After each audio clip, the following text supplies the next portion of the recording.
The Great Trek began in the late 1830s when groups of Boers, dissatisfied with British colonial policies and seeking autonomy, embarked on a mass exodus from the Cape Colony.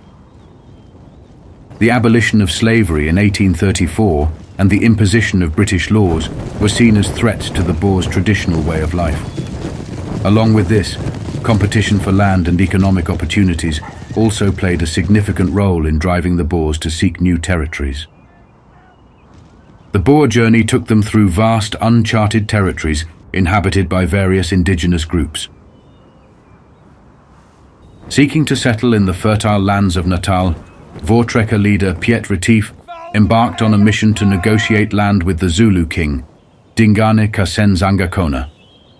Retief believed that securing a formal agreement with Dingane would provide the Voortrekkers with a legitimate claim to the land and avoid conflict.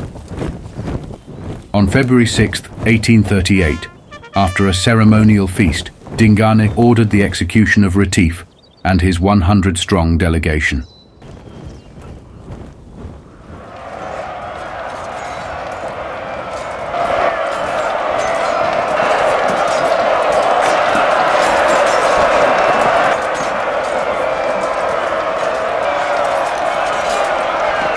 This massacre was driven by Dingane's mistrust of the Voortrekkers' intentions and his desire to prevent them from establishing a foothold in Zulu territory.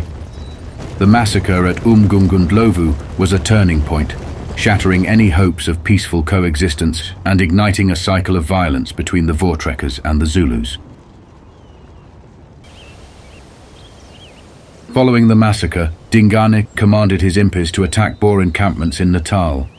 In March 1838, these raids resulted in the deaths of approximately 530 Voortrekkers, including women and children, in what is known as the Weenan Massacre.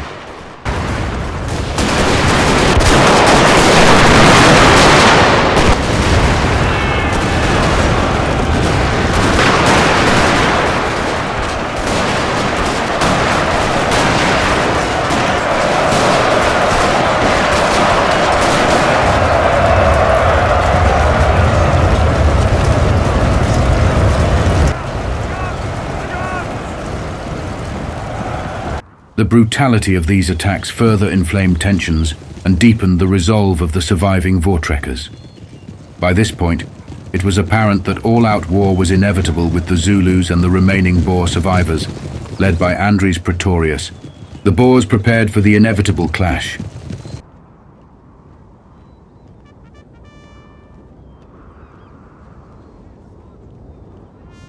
The Voortrekkers had learned the importance of selecting strategic locations for their lagers. The site chosen for the lager near the Veglaer River offered natural defensive advantages, including a reliable water supply and elevated terrain that provided visibility and protection. Their position was fortified with wagons arranged in a circular formation, a tactic proven effective in previous encounters. Dingane, intent on decisively eliminating the Voortrekker threat, mobilized a large force of warriors, estimated between 3,000 and 4,000, to attack the Veglaer lager. The Zulu strategy relied on overwhelming the Voortrekkers through sheer numbers and traditional close combat tactics, aiming to crush their defenses and expel them from the territory. On the morning of August 3, 1838, a large Zulu force, estimated between 3,000 and 4,000 warriors, launched a coordinated attack on the Veglaer lager. The Voortrekkers, though heavily outnumbered, were well prepared. As the Zulus charged, the defenders opened fire with their rifles and muskets.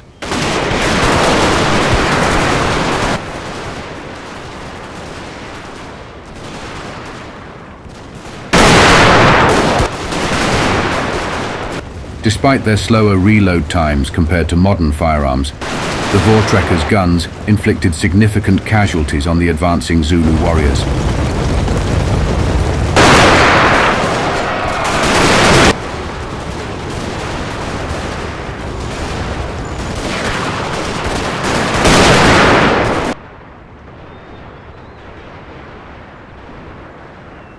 The Zulu warriors, renowned for their discipline and ferocity in battle, repeatedly assaulted the encampment.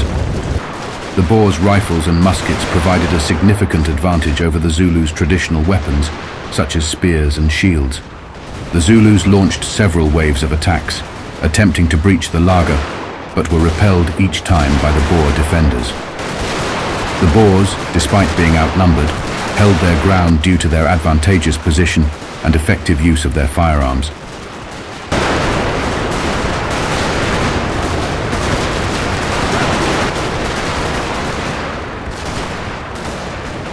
As the battle progressed, some Zulu warriors managed to reach the laager's perimeter, leading to intense close-quarters combat. The Voortrekkers, including women and children, fought fiercely to repel the attackers, using their firearms and makeshift weapons.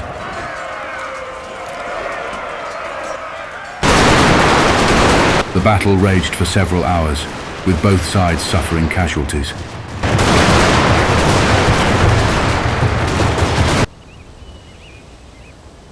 As night fell on the 3rd of August, the Voortrekkers maintained their defensive positions, using the cover of darkness to strengthen their fortifications and resupply their ammunition. The darkness also provided a temporary respite from the relentless Zulu assaults. The Voortrekkers' resilience during the night was crucial in sustaining their defense and preparing for renewed attacks in the morning. On the morning of the 4th of August, the Zulu warriors launched a final assault on the Veglaer laager.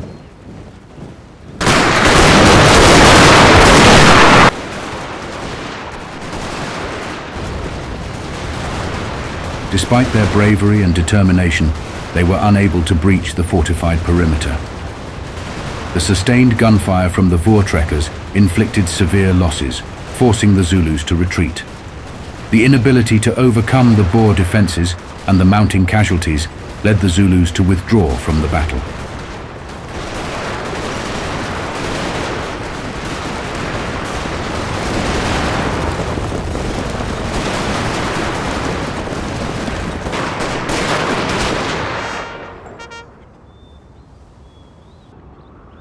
The Battle of Veglaer resulted in significant casualties. Estimates suggest that between 500 and 1,000 Zulu warriors were killed. The Voortrekkers suffered relatively fewer casualties, with 4 killed and 9 wounded.